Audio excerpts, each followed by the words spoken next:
Hoje estamos aqui com a Ana Lúcia Brandão, uma colega minha de muito tempo, de muitas histórias, de contação de história, de literatura, de muitas ideias trocadas, na sala dos professores, onde nós duas dávamos aulas juntas. E desde lá, ou desde muito antes, a gente tinha essa vontade de fazer uma troca interdisciplinar, né? E de trocar experiências e vivências. Então hoje nós vamos abrir as portas para esse mundo extraordinário que é o mundo da literatura, dos contos de fada, esse mundo incrível que a Ana transita muito mais de perto do que eu. Então, Ana, eu gostaria que você contasse pra gente um pouco sobre a sua formação. Eu entrei na Letras, português e inglês e Você literaturas. fez clássico? Não, eu fiz um colegial no Rio Branco,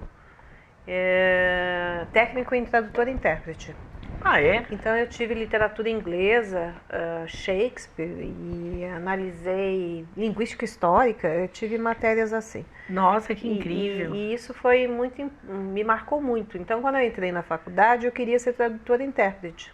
Ou então ser criadora de agências de propaganda, duas coisas completamente. E aí eu acabei fazendo esse estágio na Biblioteca Monteiro Lobato e me encaminhei para esse universo das crianças, que a hora que eu cheguei na sala de leitura eu não conhecia essa produção de literatura infantil dos anos 80 e tal, de 70 ainda a revista Recreio e tal, tudo bem, né? Mas depois disso não, porque eu me tornei adolescente e aí já não tinha mais interesse. Então foi todo um universo que eu tive que fazer cursos de literatura infantil. Fiz de Ação Cultural e Literatura Infantil com Edmir Perrotti na Escola de Comunicações e Artes. Fiz parte do grupo do Edmir Perrotti também, nesses primeiros projetos de contação de história, de atividades para a sala de leitura. E ele dizia que a gente precisava batalhar muito por esse espaço da sala de leitura, ao invés de fazer certos trabalhos como pesquisa para a escola, ficar a biblioteca atendendo a escola, né, sendo um apêndice da escola, e sim ter uma característica própria, né, de trabalhar com cultura.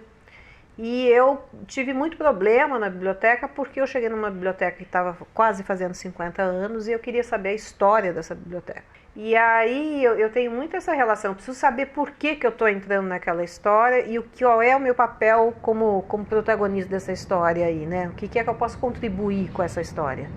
E aí eu fiz alguns cursos, esse de contar histórias da Regina Machado me marcou muito, porque foi um curso muito profundo sobre a forma de contar, a forma de preparar uma história, que ela fala de como você trabalha a memória, né, por meio dos objetos. Então você divide a história em sete pontos e aí você pega um quadro e faz as 7 cenas principais da história. E aí como é que você compõe, né, em termos de roupa, de gestos, quando você conta, o seu tom de voz, que a história fala por si e que você é uma pessoa que é o canal que passa essa história e que é um presente que você está dando para o outro, essa história, espera-se, né? E de que maneira você compõe esse personagem que é um contador, né? Ele não é um ator nem nada disso, ele é uma pessoa que conta histórias, né? Então, foi um tempo assim que a diretora queria de qualquer jeito que no dia seguinte eu já contasse história, já tivesse. E eu falei, não, eu preciso de um tempo para amadurecer essa ideia, para ver de que maneira que eu vou contar. Porque os lenços, eu tenho uma coisa muito maluca com os lenços. Minha mãe sempre gostou muito de lenço, minha avó também. Os lenços que falam de estações do ano, dos floridos, dos mais sérios mais e tal, mais e aí, quer dizer, você lida com luz e sombra, não tem mais jeito. frios. Lida com questões da natureza, com sentimentos, né? Então, às vezes, um lenço vermelho para falar do amor, um lenço branco no caso do Urashima, porque a morte no Japão é branca, não é roxa, né? Então, essas questões que você vai aos poucos construindo, né? E eu usava muito os lenços da minha mãe. E, inclusive, esse personagem do Amaru, ela fez um boneco para mim. Eu contava a história com o boneco do Amaru que a minha mãe tinha feito. Aí, quando eu fui fazer o livro, o Edu Salgueirosa tinha ido ao Peru, isso e aquilo, e eu falava assim, será que eu mostro para ele esse boneco? Não mostro esse boneco. Aí eu falei, não, tem que deixar ele fazer o Amaru do jeito que ele imagina. E o Amaru dele dá de 10-0 no Amaru que a gente tinha feito. Aí eu resolvi, eu estava sentindo falta de um estudo mais aprofundado, entrei no mestrado meio por acaso, porque precisava fazer uma carta para entrar no mestrado. E eu comecei falando nessa carta que o meu avô tinha sido um exímio contador de histórias, ele amou aquilo. E aí, quando eu entrei no mestrado, eu entrei no comunicação e semiótica, porque eu tinha essa questão com a comunicação. Achei que o curso de comunicação e semiótica foi fantástico, porque já na primeira matéria de sociologia da comunicação, eu entendi tudo o que estava acontecendo em termos políticos e sociais da Secretaria de Cultura. Achei aquilo maravilhoso, poder entender isso, né, pelo plano macro, né, não micro. E aí eu fiquei 4 anos depois do mestrado só publicando artigos. Eu sou ensaísta na área de literatura infantil juvenil na época em que havia muitas revistas sobre isso. E depois, quando começou a internet, eu publiquei muito em sites, né? E o que aconteceu depois disso é que eu fui para o doutorado para mexer com a questão de texto e imagem, porque eu queria saber em que momento na literatura nossa, infantil, a ilustração tinha se tornado linguagem. Ela tinha deixado de ser um objeto decorativo para se tornar linguagem. Então eu tive que entrar lá na editora Melhoramentos e me afundar naquele acervo histórico da Melhoramentos, que é a editora mais antiga do Brasil, para levantar isso, né? Quando eu terminei o doutorado, eu estava assim, acabada. Nossa, porque aquilo era uma coisa para ser feita numa equipe, porque eu mexi com 100 anos de literatura infantil, né? Quase morri louca. Então, e a contação entrou onde? A contação de histórias se manteve. Eu comecei contando histórias na Lobato. E foi da indo. Lobato eu fui para o Sescs, porque a gente tinha uma relação muito próxima com o Sesc. Quer dizer que ela sempre acompanhou você, a contação. Sim. Qualquer um pode ser contador de história?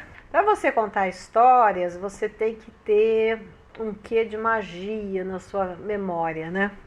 E provocar magia no outro, né? E isso é uma conquista. E quais são essas fases para se fazer uma contação de história legal? A primeira coisa é que você é como um namoro, né? Você tem que escolher uma história que você goste demais. Que você sinta que ela é uma história que ela tem alguma coisa para te contar que você nem sabe o que é, porque o que pega mesmo, o que pesca essa história é o inconsciente, né? Não Sim. tem como, né? É lógico que quando eu pesquei lá o Urashima era pescador, mas quem pescou ele fui eu estava tentando lidar com a questão da riqueza de uma vida e de lidar com a questão da morte. Não é à toa que essa história apareceu na minha vida. E nunca é à toa. É com o tempo que se desvela para você o que significa essa história para você, né? E muitas vezes são as pessoas que ouvem essa história que acabam ajudando a desvelar isso. Isso que é o mais bonito desse processo. O mágico disso, né? Então, Ana, eu queria que você me falasse como é que você chegou a ser essa Ana que você é hoje, com o trabalho que você desenvolve, que você já desenvolveu, todas aquelas coisas maravilhosas que você fez e que você continua fazendo. Olha, a minha trajetória é assim, como eu tive um avô contador de histórias, eu sempre gostei muito de histórias, seja no cinema, no desenho animado, na literatura, no teatro, em qualquer forma, né, que trate de uma história, eu sempre tive muito ligada a isso. E aí, naturalmente, eu fiz o curso de letras, né? Mas eu não queria dar aula, assim, no sentido lato da palavra. Me interessava mais aprofundar essa relação com as histórias. E aí eu tive a sorte de pegar uma abertura política e entrar na Secretaria Municipal de Cultura, onde eu trabalhei na Biblioteca Monteiro Lobato. Então eu era recém-formada e comecei já na sala de leitura, bati o pé para ficar na sala de leitura, porque tinha uma história de ficar rodando pela biblioteca, pelas outras salas. Eu falei, não, eu vou trabalhar na sala de leitura mesmo. E aí as próprias crianças tinham assim um trabalho que eu propunha e um trabalho que as crianças propunham também. E o contar histórias começou assim, eles pedindo para eu ler uma história. Que eu acabei escrevendo um livro que chama Me Conta uma História, que era justamente sobre uma menina que me pede, porque é uma menina que realmente existiu, que é a Kelani, e que eu transformei num personagem e mostrei a diferença entre a criança que aprende a ler e lê uma história, tropeçando, né, nas letras, e uma criança que realmente percebe a potência do contar histórias, dessa história que está interiorizada e que você põe para fora e tal, e que ela já tem uma vivência própria, por isso que ela tem essa força, né, que é essa força do simbolismo e da experiência humana, né. Então, eu comecei a ver que as histórias que eram preparadas, né, fiz o curso com a Regina Machado lá da ECA, e a Regina falava muito disso, da gente pegar uma história e ficar pensando nessa história, memorizando e tal, e preparando, e pensando em objetos que tivessem a ver com essa história, lenços, um sino, um objeto que tivesse a ver com isso e tal, e até você formar a sua maneira de contar aquela história. E aí isso é muito interessante, porque fica assim, é uma contação de histórias em que você cria um ritual mesmo, que é aquele ritual do círculo, né? E antiquíssimo, que existe desde o tempo, né, das tribos indígenas. Tem um texto maravilhoso do Valdemar de Andrade, que ele fala de como os indígenas do Xingu se reúnem no final da tarde para trocar experiências no dia de caça e das mulheres que andaram fazendo vasos de barro e tudo isso, e como todo mundo se reúne e troca essas experiências, né? Que é uma noção de vida comunitária, de troca de experiências muito rica, né? E aí se mistura a isso os mitos e lendas indígenas, né?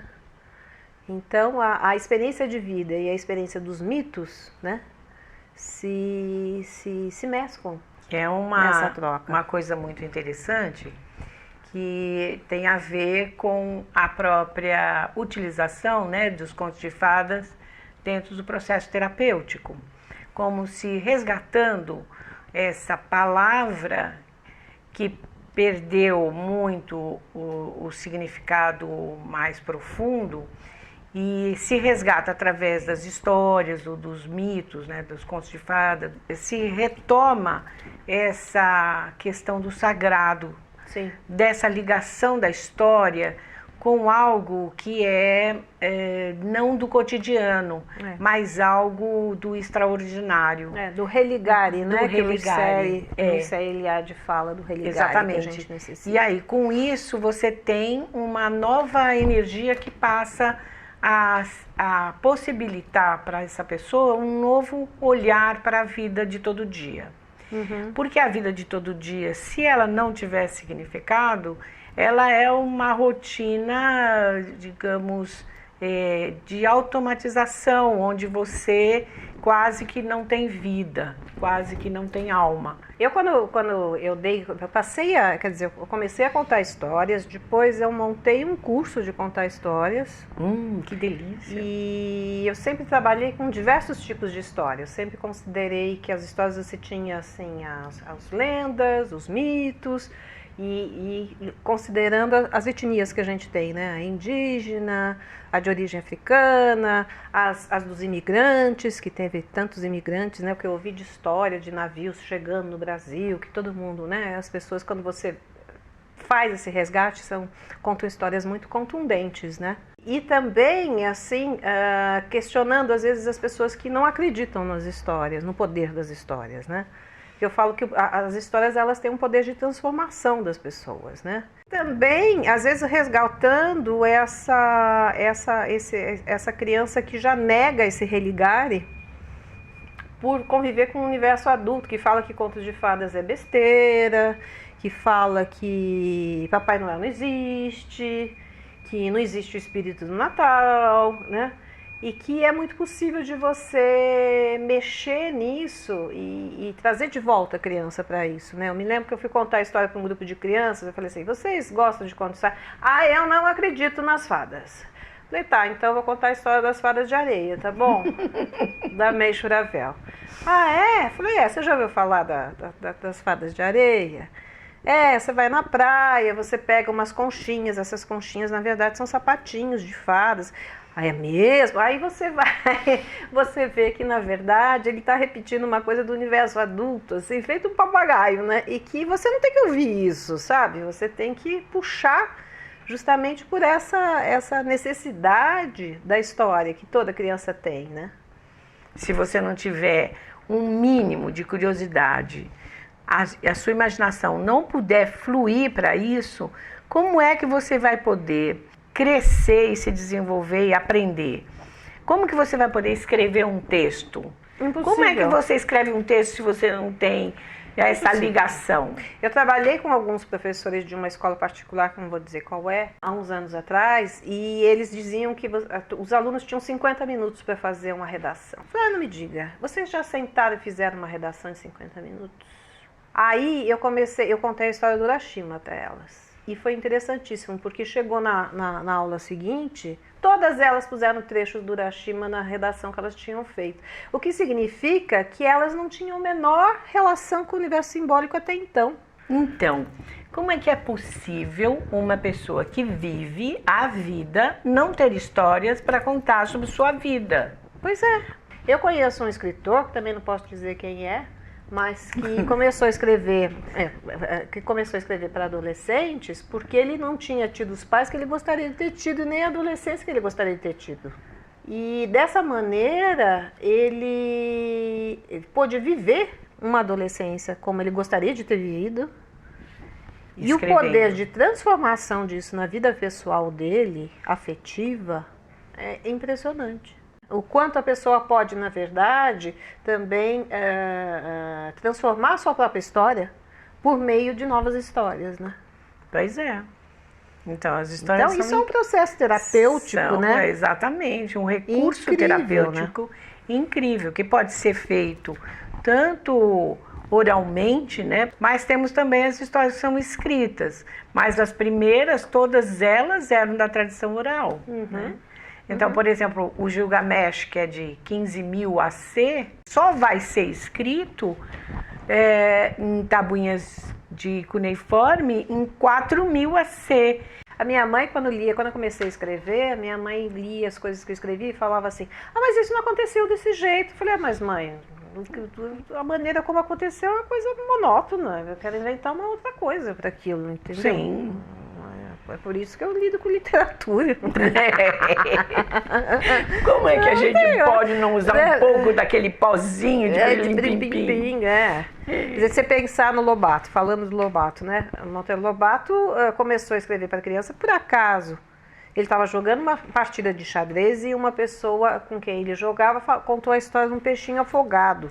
Ele ficou com aquele peixinho afogado na cabeça, perdeu a partida, inclusive, porque o peixinho afogado atravessou a memória dele.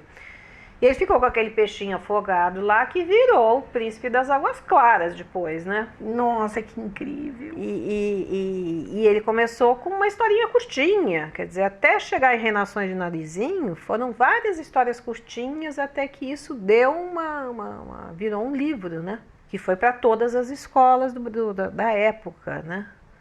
Então virou uma leitura escolar, e aí com isso ele entrou nessa área, criou a área, na verdade, né, que estava assim muito, digamos, empobrecida por lições de moral e obras desse tipo, né? E o Lobato veio com a criatividade, com a curiosidade da Emília, quer dizer, quando você pega os primeiros trechos do Reinações de Narizinho, você acha que vai ser a Narizinho que vai ser curiosa, que vai ser transgressora e tal.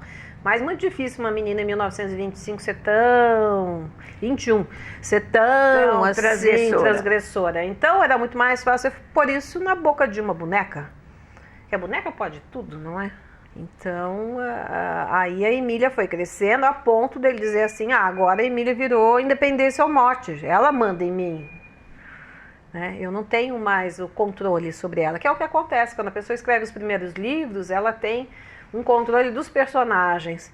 Quer dizer, ela tem um controle da história, do começo, meio e fim e tal. E aos poucos, conforme ela vai se entregando para a criação fala por si, né? Sim. E espanta o próprio autor com as resoluções que acontecem.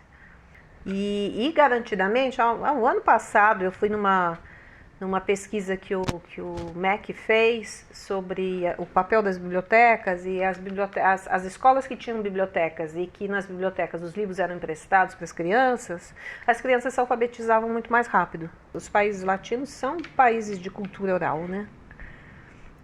A gente tenta ser de cultura escrita, há uma admiração pela cultura escrita, mas é um país extremamente oral ainda, né? No geral. Sim, porque temos uma miscigenação, como você mesmo falou, muito grande de diferentes culturas, né?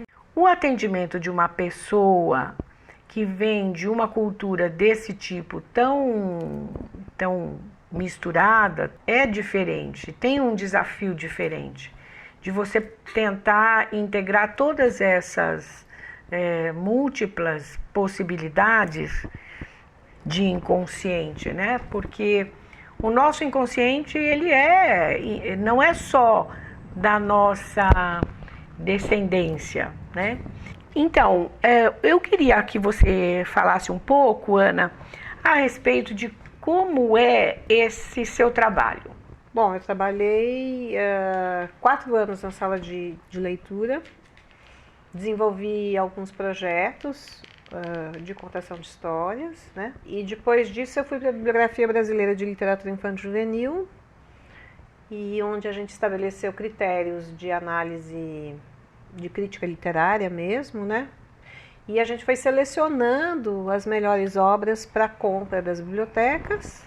E é de uma riqueza impressionante, porque você vai conhecendo o mercado editorial como um todo, e você tem uma gama tremenda de possibilidades de trabalhar com histórias, né? Então eu cheguei mesmo a montar um projetinho, diria um projeto piloto, para contar histórias que falassem da identidade brasileira para crianças americanas, né? E aí eu falei, bom, o que é que eu vou fazer com isso, né? Então fui atrás de histórias do Saci, eu falei, bom, vou pegar essa questão do Edgar Morin, que trabalha com as séries culturais, e que ele fala que as etnias todas, então eram as histórias ribeirinhas nossas, as histórias dos contos de fadas brasileiros, as histórias contemporâneas, as histórias urbanas, né, que a gente tem agora, tem alguns escritores especializados em histórias urbanas que são muito bons. O folclore dentro do universo urbano também, que a Regina Chanlian fez uma coleção que chama Coleção para Espantar Meninos. E aí eu levei essas histórias para as crianças, levei lenda indígena e tal, e eles tiveram suas preferências, né? O humor, que não é uma coisa muito universal, eu levei o humor da Silvia Toff, não foi muito bem. Eu levei a história da Lia, Ciranda de Anel e Céu, em que ela fala da Lia de Itamaracá e tal, é uma história bem maluca. E eles ficaram me olhando com uma cara muito estranha. Que criança brasileira se esborracha de rir. Mas acontece que o humor tem essa característica. Ele é burlesco, e o humor da Silvia é burlesco, então é uma sociedade puritana, de certa maneira, a sociedade americana. Mas eles gostaram muito das Fadas de Areia, eles gostaram muito do Boi Voador e Menino Pedro e seu Boi Voador da Ana Maria Machado. E aí eu voltei para cá e terminei a monografia da PUC falando dos efeitos, do como é que foi mostrar essa identidade. Foi um sucesso. Então eu faço umas coisas desse tipo, entendeu? Experimentar um pouco do que é você passar a tua cultura para outro lugar, né? Sim, essa é a questão da comunicação, né? Porque tem algo que vai um pouco além dessa questão simplesmente da comunicação em termos de aprendizagem, leitura e escrita. A comunicação é algo que tem a ver com a sua humanidade. Uhum. Então, como que você aprende o processo de comunicação? O que é humor, afinal de contas, não é? O que é isso? Cócega, né? no cérebro dos outros. Então, ele vai achar. Então, ele é uma questão muito desafiadora essa, né? É instigante. Quando eu fui para o mestrado mexer com a questão do humor, porque na letras você via assim, ou você analisava um texto satírico, ou você analisava um texto irônico, ou você analisava um texto e falava, não, a Silvertoft tem tudo isso ao mesmo tempo agora. Então eu tive que criar um arcabouço teórico em cima dos xistes do Freud e mexi também com o Bakhtin e a questão do Rabelais na Idade Média, né, com os baixos do corpo, né, porque as vacas da Silvertoft soltam pum, essas coisas malucas, né, que a Silvia fazia, burlescas e tal, e só o Bakhtin para poder dar conta disso, né. E aí eu organizei as histórias da Silvia, assim, em algumas histórias neuróticas, né? Então ela tem a mulher, naquela época não se falava em toque, mas a limpeza da Teresa é uma mulher que ela está sempre limpando tudo. Aí ela vai para a Itália e ela vai lavando o avião, aí quando ela chega na Praça de São Marco, ela tem que lavar todos os pombos e lavar a praça, e aí ela volta para casa e ela começa tudo de novo, porque a casa já ficou empoeirada, né? Então ela tem uns personagens assim, né? O Tumibum e o Vagalume, que é um vagalume que ele se apaixona por qualquer coisa que brilha. Então ele se apaixona pela geladeira, porque cada vez que abre a geladeira aparece uma luzinha, né? E aí então, qualquer coisa que brilhe, ele vai se apaixonando e vai trocando de paixão por paixão, né? Então ela tem esses personagens assim. E aí ela tem algumas histórias que lidam com os papéis sociais, né? Ela sempre questiona o papel das instituições. A possibilidade de você entrar em contato com personagens diferentes pode ajudar a ter recursos de lidar com os seus próprios sentimentos, com suas próprias emoções. Sim, sem dúvida. E saber como é que isso acontece. Até é interessante você falar disso, porque as pessoas falavam assim, ai que delícia, você trabalha com literatura infanto-juvenil, então sua vida é uma diversão, né? Falar uma diversão, sei. Às vezes tem Lígia Bojunga Nunes não é uma diversão. Lígia Bojunga Nunes sempre mexe com questões abismais, né? Como o suicídio, o abuso sexual. Porque nós estamos falando a respeito da literatura como algo feliz, maravilhoso, etc. e tal, mas ela vai refletir todo o drama da humanidade, de todas essas dores, né, que às vezes a gente não tem condições de processar. E isso está na literatura, né? Eu gostaria de deixar uma questão no ar, que é o gênero da ficção científica. Ela é extremamente apocalíptica e você não vê nenhum texto de ficção científica para adolescentes que pense num mundo melhor ou numa humanidade melhor. Seria legal talvez você encerrar falando sobre qual era a ideia do Montezuma. O Montezuma queria poder, né, no México e aí ele resolve matar todos os sonhadores. Ele reúne os sonhadores e resolve matar todos os sonhadores para que ele possa reinar de maneira sossegada, porque os sonhadores podiam mudar essa realidade do poder dele, né? Só que ele não imaginava que, enquanto ele estava fazendo isso, a Espanha estava pensando em invadir o México, né? Então, isso muda tudo, né? Agora, os sonhadores, eles podem ser mortos, enterrados, mas eles renascem, né?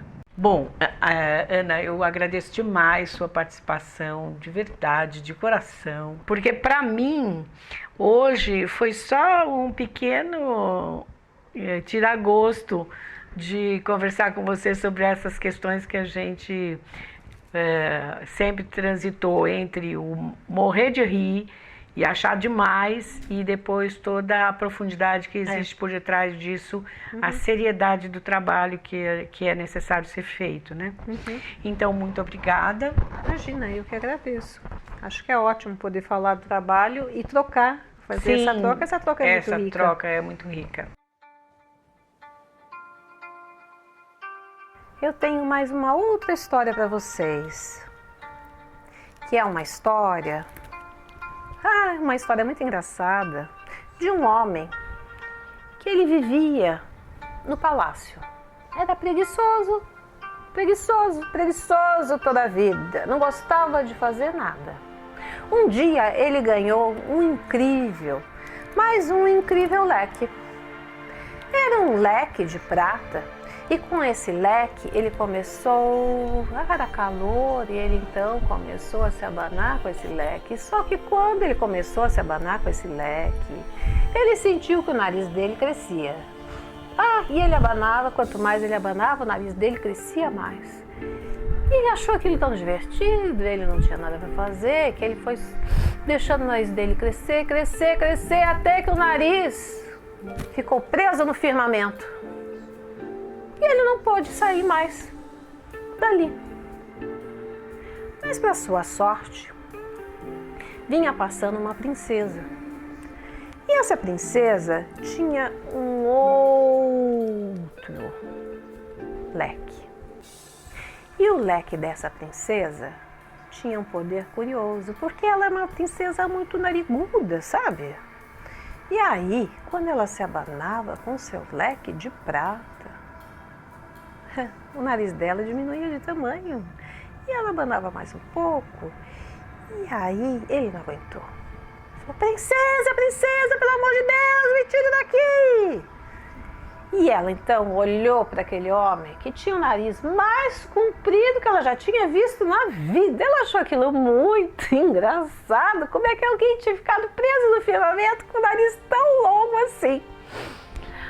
Aí então ela falou: ora, mas você precisa prometer que você vai melhorar na vida, você é muito preguiçoso, né? Eu ouvi falar da sua história, de como você ficou preso aí. E ele disse: não, mas é que, aconteceu, mas é que eu usei o leque errado. Você podia me emprestar seu leque? A princesa ela deu um suspiro assim, disse: meu Deus do céu, você continua folgado, né? E aí então a princesa emprestou para ele o leque. E ele começou a se abanar com o leque da princesa. E se abanou, até que ele caiu do firmamento, sentado exatamente no mesmo lugar do banco. E acabou sua história. Entrou por uma porta, saiu por uma janela. Quem quiser que conte outra.